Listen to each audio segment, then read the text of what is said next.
नमस्कार, आपका स्वागत है बिहार भी न्यूज चैनल में। आपने अभी तक इस चैनल को सब्सक्राइब नहीं किए हैं तो लाल रंग का बटन दबाकर सब्सक्राइब कर लें और बगल के घंटे को बजा दें ताकि बिहार के ताज़ा खबरों से संबंधित लेटेस्ट वीडियो सबसे पहले आप तक पहुंचे। इस वक्त बिहार के 3,57,000 शिक्षकों के लिए बड़ी खबर आ रही है। हाईकोर्ट के आदेश पर वर्ष 2006 से 2015 के बीच बहाल सभी 3,57,000 शिक्षकों के सर्टिफिकेट जांच की जिम्मेदारी निगरानी विभाग को दी गई है।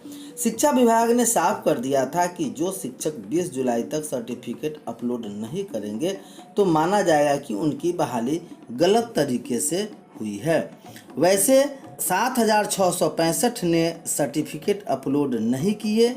30 से 40% हो सकते हैं इसमें फर्जी। शिक्षक बहाली में फर्जीवाड़ा का मामला सामने आ रहा है। शिक्षा विभाग ने 21 जून से 20 जुलाई तक निगरानी जांच से छूटे 87,665 शिक्षकों को वेब पोर्टल पर शैक्षणिक एवं प्रशैक्षणिक संबंधी आवश्यक सर्टिफिकेट अपलोड करने की मोहलत दी थी। 20 जुलाई तक विभिन्न जिलों से लगभग 80,000 सर्टिफिकेट अपलोड है। हालांकि जानकारों के अनुसार इसमें 30 से 40% शिक्षकों के सर्टिफिकेट फर्जी हो सकते हैं। अब सर्टिफिकेट की जांच के बाद ही तय होगा कि कौन गलत तरीके से नौकरी कर रहा है। एक ही सर्टिफिकेट पर 2 जिलों में शिक्षक बहाल हो गए हैं। 2013 से एक ही सर्टिफिकेट पर बहाल शिक्षक वेतन उठा रहे हैं। शिक्षा विभाग को शिकायत मिली है कि जहानाबाद के शिक्षक ने सर्टिफिकेट के आधार पर ही पूर्वी चंपारण में इसी नाम से पंचायत शिक्षक बन गए हैं। जहानाबाद मुकदुमपुर प्रखंड के शिक्षक देव कुमार ने शिकायत की है कि वे जब पोर्टल पर सर्टिफिकेट अपलोड करने लगे तो बताया गया कि सर्टिफिकेट पहले से अपलोड है। ऐसी परिस्थिति में देखा जा रहा है कि 30 से 40% शिक्षक फर्जी पाए जा सकते हैं। दूसरी तरफ चौथे सर्वे के अनुसार ICMR ने बताया कि 40 करोड़ लोग अब भी संक्रमण के खतरे में। 21 राज्यों ने 70 जिलों के 28,975 लोगों की हुई जांच। देश के 67% लोगों में एंटीबॉडी। प्राइमरी स्कूल खोल सकते हैं, बच्चों को खतरा कम।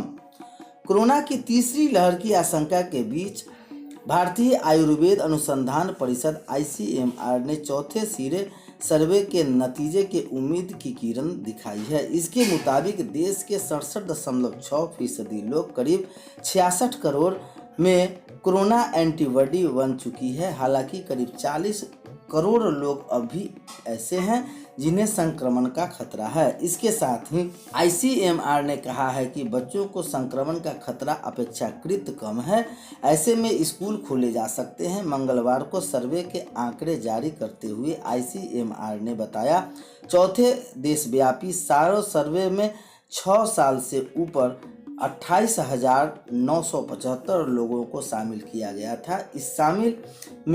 इस साल जून और जुलाई में 21 राज्यों में 70 जिलों से नमूने लिए गए। हर जिले के 10 गांव से 40-40 नमूने लिया गया। टीके की एक डोज ले चुके 81% लोग में दोनों लगवा चुके 89% में मिली एंटीबॉडी। ICMR के महानिदेशक डॉक्टर बलराम भार्गव ने कहा, जिन क्षेत्रों की कम आबादी में एंटीबॉडी बनी है वहां तीसरी लहर का खतरा ज्यादा है। 2/3 लोगों में एंटीबॉडी मिलना उम्मीद तो जगता है, लेकिन इस लड़ाई से समझौता नहीं कर सकते। ऐसे में सामाजिक, धार्मिक और राजनीतिक भीड़ से बचना चाहिए।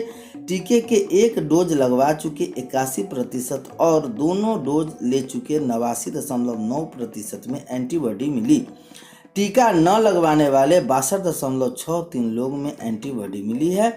45 से 60 उम्र वाले में सबसे ज़्यादा एंटीबॉडी 6 से 9 52.2%, 10 से 17 61.6%, 18 से 44 66.7%, 45 से 60 में 77.6%, 60 प्लस में 76.7% एंटीबॉडी पाया गया है।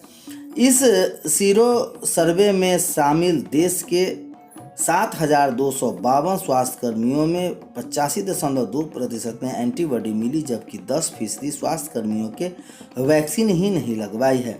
वहीं 13.4% को टीके की पहली डोज और 76.1 लोगों ने दोनों डोज ली जा चुकी है। इधर कोरोना के कारण प्रवेश परीक्षा का विचार छोड़ा, डीएलएड में इस बार भी अंक के आधार पर ही एडमिशन। राज्य के सरकारी और निजी शिक्षक प्रशिक्षण कॉलेज और संस्थानों में 2021-23 के DElEd diploma in elementary education course में नामांकन प्रतियोगिता परीक्षा से होनी थी, लेकिन कोरोना संक्रमण के कारण बिहार विद्यालय परीक्षा समिति द्वारा परीक्षा नहीं ली जा सकी है। इस कारण 2021-23 सत्र के नामांकन पिछले सत्र के तहत ही इंटरमीडिएट के अधिकतम अंकों के आधार पर होगा। इस संबंध में मंगलवार को शिक्षा विभाग के उप सचिव अरशद फिरोज ने अधिसूचना जारी की। शोध व प्रशिक्षण निर्देशक डॉक्टर विनोदानंद झा ने बताया कि अगले माह प्रारंभ में 60 सरकारी प्रशिक्षण संस्थानों में लगभग 10,000 सीटों के लिए नामांकन के लिए आवेदन लेने की प्रक्रिया शुरू होगी। आवेदन ऑनलाइन लिए जाएंगे। एनसीटीई से मान्यता प्राप्त और बोर्ड से संबद्धता प्राप्त डीएलएड कोर्स संचालित करने वाले संस्थानों में नामांकन होगा। उपयोगिता प्रमाण पत्र जमा करने में 45 स्कूल के हेड से 100 कॉज शुरू हो गया। जिला शिक्षा कार्यालय की ओर से 2017-18 एवं 18-19 में छात्रवृत्ति योजना के तहत पिछड़ा वर्ग, अति पिछड़ा, अनुसूचित जाति और अनुसूचित जनजाति के उपलब्ध कराए गए राशि की उपयोगिता प्रमाण पत्र जमा कराने के लिए उच्च माध्यमिक विद्यालय शास्त्री नगर में सुबह 11 बजे से कैंप कर आयोजित किया गया था, जिसमें स्कूलों के हेडमास्टरों को सूचना देने के बाद भी लगभग 45 स्कूल के हेडमास्टर इस कैंप में शामिल नहीं हुए। ऐसे कैंप के लेकर के 45 स्कूलों के शामिल नहीं हुए। कैंप में 100 स्कूलों के हेडमास्टर की छात्रवृत्ति योजना राशि में उपयोगिता प्रमाण पत्र जमा करने पहुंचे। इसमें से 50% स्कूलों की ओर से जो उपयोगिता प्रमाण पत्र जमा किया गया वो भी अधूरा रह गया।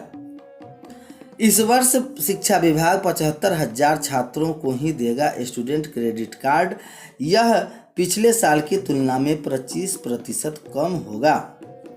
पटना में सबसे अधिक 4,618 और शिवहर में सबसे कम 328 स्टूडेंट क्रेडिट कार्ड देने का लक्ष्य रखा गया। गया में 3464, भागलपुर 2282 और मुजफ्फरपुर 3126 विद्यार्थियों को स्टूडेंट क्रेडिट कार्ड देना है।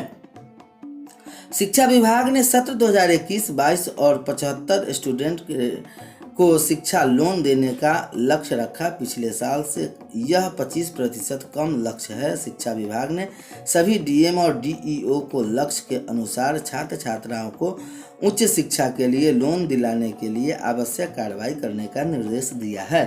पिछले साल 1 साल का लक्ष्य था, लेकिन उपलब्धि 23% ही हासिल हो सकी। कारण बताया जा रहा है कि कोरोना